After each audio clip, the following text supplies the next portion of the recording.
Elderly folks like you, belonging to a different class, shouldn't attend the housewarming party. Henrietta, our daughter-in-law, declared loudly with a condescending look.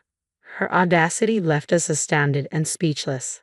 I had tolerated Henrietta's remarks for Warren's sake, but her disrespectful attitude finally pushed me over the edge. My husband, Reagan, shared my sentiment. We exchanged glances, nodded in agreement, and confronted Henrietta.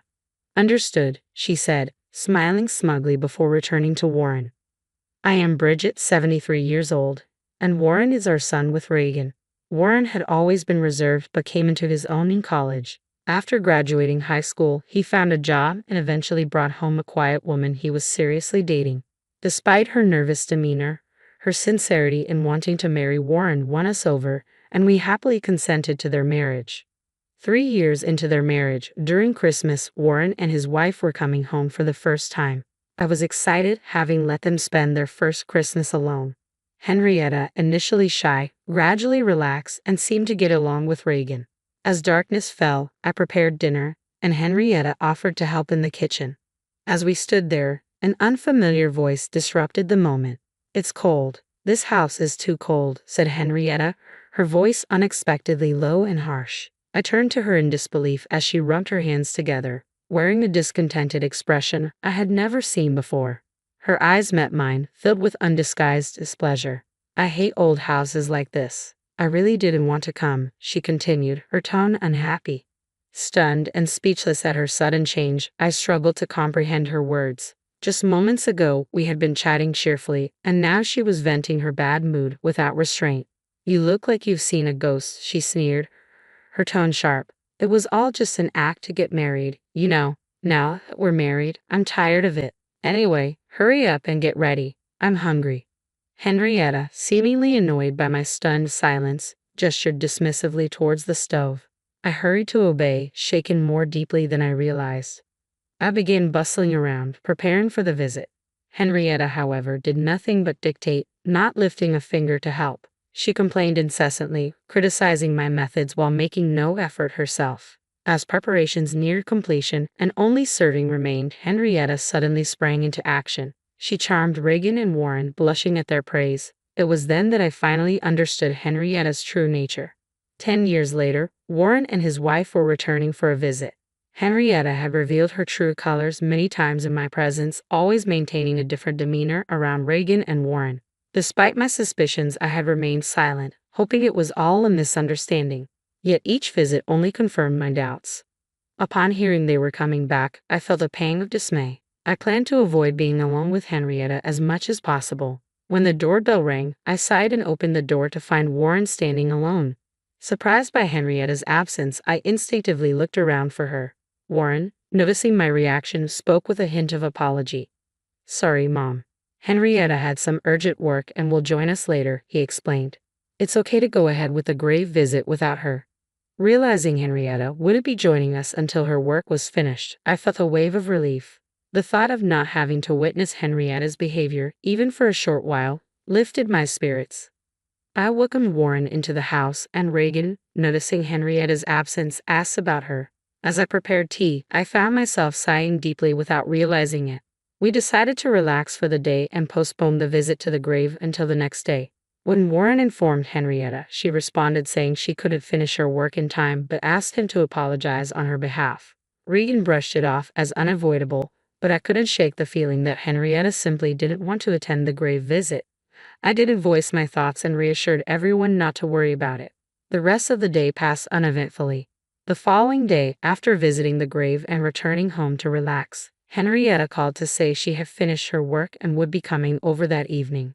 The timing of her call immediately after the grave visit struck Reagan and Warren as odd, and it heightened my suspicion. That evening, just as we were about to have dinner, Henrietta arrived looking slightly sweaty and out of breath, as if she had rushed. I couldn't help but frown involuntarily, but Reagan and Warren were delighted to see her, so I kept quiet. Henrietta, free from work, was asked to shower first while dinner was being prepared. She agreed somewhat apologetically. At dinner time, when she saw the sandwiches on the tray, she muttered unhappily, "Sandwiches. That's it. After a hot day at the grave, I'm tired of eating this." She continued to express her dissatisfaction, saying, I managed to avoid going to someone else's grave in this heat, and all I get is a simple meal like this. As Henrietta tied up her hair and walked towards the living room, I felt anger rise within me, but I couldn't find the words to confront her. In the living room, she instantly started chatting happily with Reagan, leaving me silently frustrated. Another 10 years passed, and Warren decided to move from his apartment to a house. After discussing it with Henrietta, they decided to pay as much of the down payment themselves but asked us for a little help with the shortfall. Of course, we couldn't refuse Warren's requests, so we agreed and transferred the needed amount promptly. Soon after, Warren informed us that their new house was built, and they planned a housewarming party with both families. I hadn't seen Henrietta's parents since the wedding, so I was eager to meet them again despite everything that had transpired. When Warren invited me to attend their housewarming party next month, I readily agreed, much to his delight. He promptly shared the news with Henrietta, whom I presumed was on the other end of the phone. A few days later, Henrietta unexpectedly visited alone. I was surprised by her unannounced appearance and opened the door without realizing who it was. "Who is it?" I asked, looking up to see Henrietta with an unhappy expression. Taken aback, I hesitated before inviting her in. She quickly checked for keys at the entrance and pushed past me arrogantly, heading straight into the living room. She must have noticed that Reagan's keys were not there, indicating he was out for his daily walk and wouldn't be back for a while. Feeling somewhat trapped, I followed her into the living room. Henrietta stood there, waiting for me without sitting down. Before I could even close the door, she glared at me and spoke sharply. "Bridget, about the housewarming party. It's a nuisance, so could you please not come?" she demanded abruptly. "What are you suddenly talking about?" I responded, taken aback by Reagan's absence. Henrietta, crossing her arms, began speaking in a high-handed manner. "You're planning to talk to my parents about me, aren't you?" she accused, glaring at me with evident disgust. It was clear she didn't want her parents to know about her behavior. She must have deliberately chosen a time when Warren was at work and she had a day off, knowing Reagan's routine of taking walks. Henrietta was indeed cunning. I had no such intention, but now that you mention it, it might not be a bad idea, I replied calmly. Henrietta frowned in annoyance. "It's no joke. I married Warren because he's good-looking and earns decently. I don't want to deal with annoying relatives," she explained bluntly, revealing her true reasons for marrying Warren. Her expression froze when she saw my astonished face.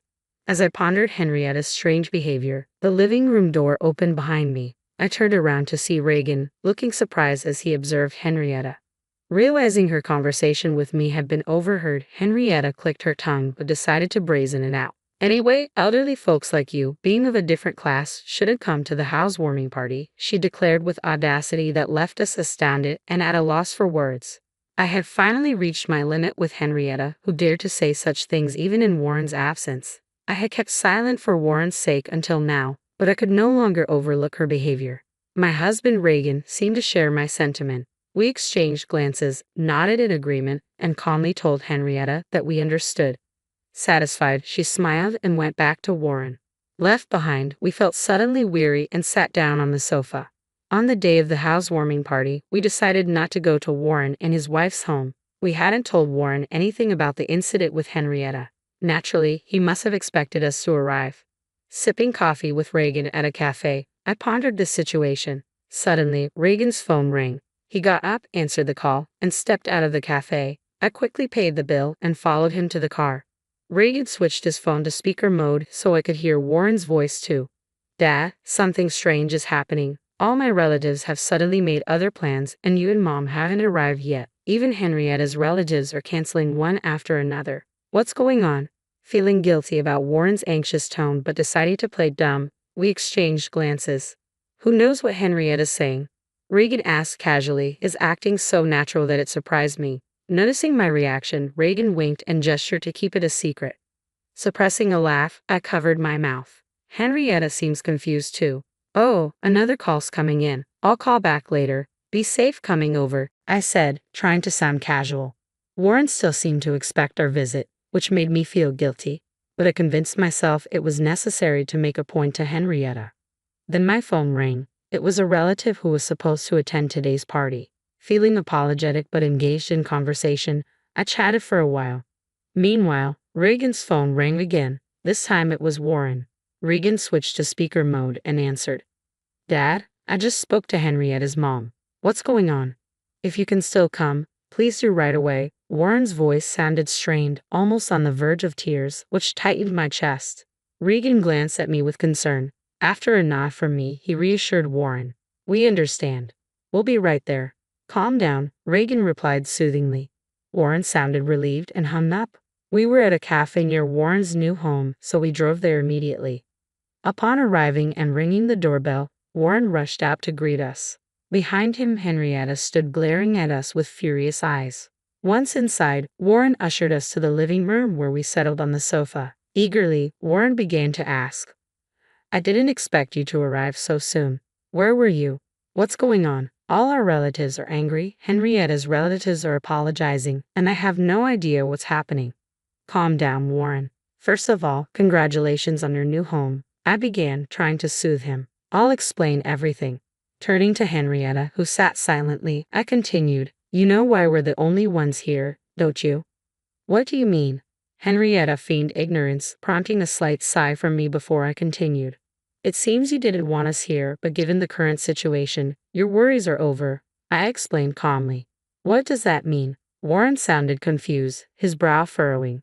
I smiled slightly and continued. Both your relatives and ours know everything now. Unfortunately, your plans have failed. You've already been reprimanded by your relatives, haven't you? A low growl unmistakably from Henrietta interrupted. Regan and I were astonished to hear her reaction for the first time, but I ignored it, maintaining eye contact with Henrietta. Now that your true nature is exposed, why don't you just accept it? I asked. I didn't invite you. Henrietta's voice was quieter now, making Warren lean in closer to hear her repeat herself.